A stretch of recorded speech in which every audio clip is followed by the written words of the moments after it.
এতদিন শেখ হাসিনা বিভিন্নভাবে বার্তা দিলেও কখনো লাইভে আসা হয়নি, তবে সেই লাইভের ঘোষণাই তিনি দিয়েছিলেন। আর তার এই লাইভের ঘোষণায় আসার পরই আরও ক্ষিপ্ত হয়ে ওঠে ছাত্র জনতা।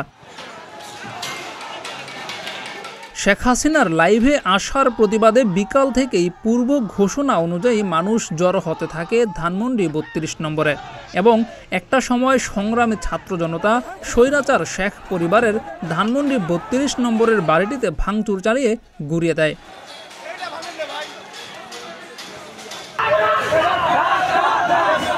এদিকে একই রকমভাবে শেখ পরিবারের খুলনার বাড়িটিও গুড়িয়ে দেয় ছাত্র জনতা। বুলডোজার দিয়ে এই বাড়িটিও মাটিতে মিশিয়ে দেয় তারা। জিয়াউর রহমান, প্রতিদিনের বাংলাদেশ।